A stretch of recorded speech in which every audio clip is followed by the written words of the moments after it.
Good morning, girls and boys. It's Father Michael here, back at the Parish of the Good Shepherd for this, the second Sunday in Lent. I'm here in the Loring Room again to share with you our Bible story for this morning. Before we begin, however, as always, we're going to go to our altar and light our candle. Our altar here has some things that you might remember when you were back here in person. We have our purple chasuble and stole because it's Lent. We have an icon of the Virgin Mary, and we have our candle. If you have a candle at home on your altar, you can light it now.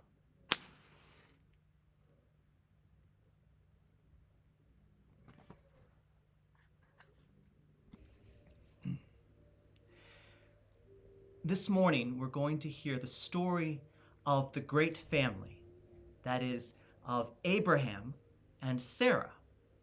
You might know this story, but it begins a long, long time ago, many, many thousands of years ago, out in the desert. And the desert has a lot of sand in it. And the desert is a hard and difficult place to live because there's not a lot of water. And it's often very, very hot during the day. And it's also very, very cold at night.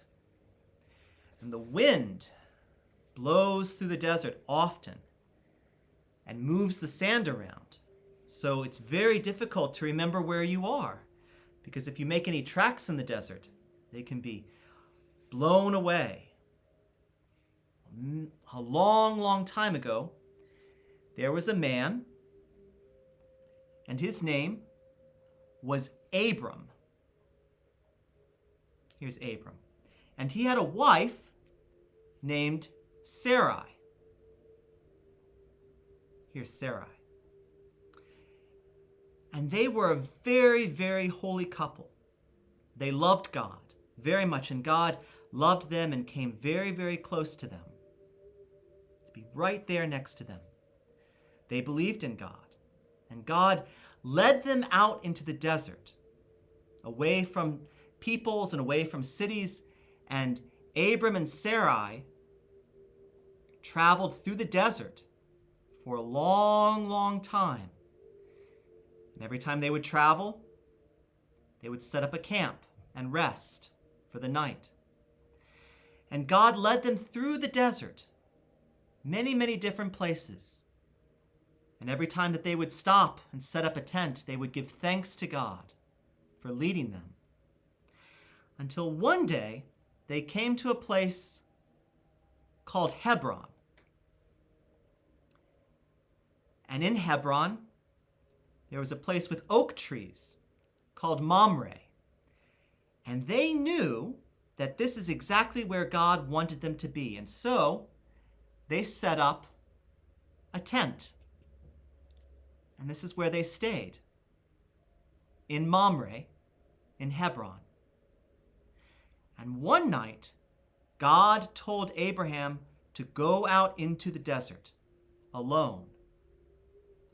And while he was in the desert, God came close to him and came to him in a vision and said, Abram, look around. Look at all the stars in the sky and all of the grains of sand in the desert.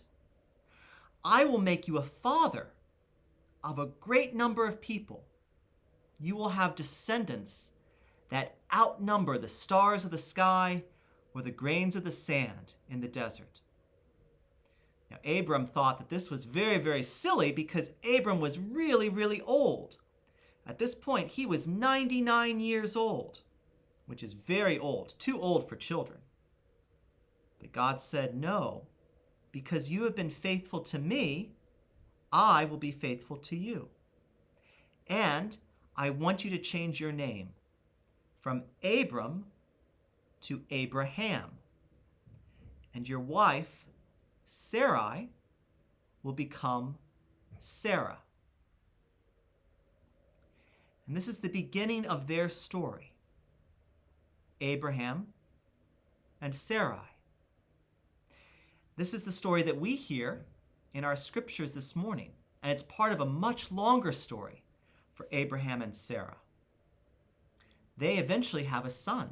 God was correct. Even though Abraham and Sarah were very, very old, Sarah gave birth to a boy named Isaac. And that's part of the story that we'll hear later. But right now, all we need to know is that out in the desert, Abraham and Sarah were faithful to God, and God made a promise to them that even though they were very old, they would be the father and the mother of many, many children, many, many descendants, down through the ages. I don't know about you, but I like that story because it's about the promises that God makes. We often hear about the promises that we need to make to God, how we need to be good and to follow God's rules. But relationships are a two-way street. If we're faithful to God, God will be faithful to us. And that's what this story is about. Abraham and Sarah really wanted to be parents. They wanted to have a child, they wanted to have grandchildren, they wanted to have a family. And God was faithful to them. God made this wonderful promise that even though they were very old, they would have a child.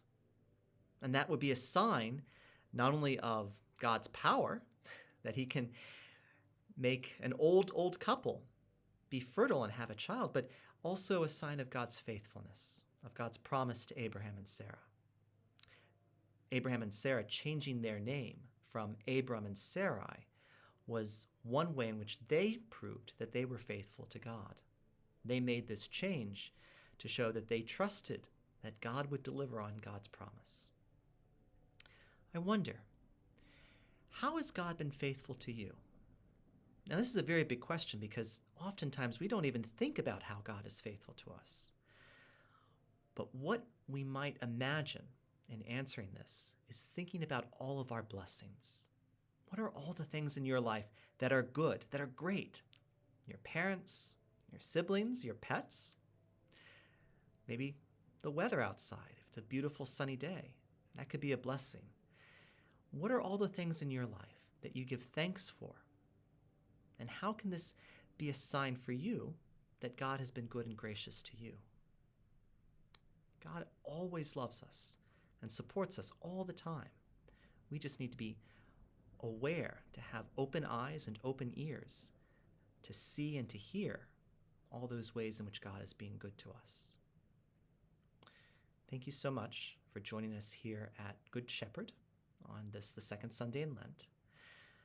I hope that you're staying warm and enjoying this winter and looking forward to the spring. I'm looking forward to the spring as well. Take care and have a good week.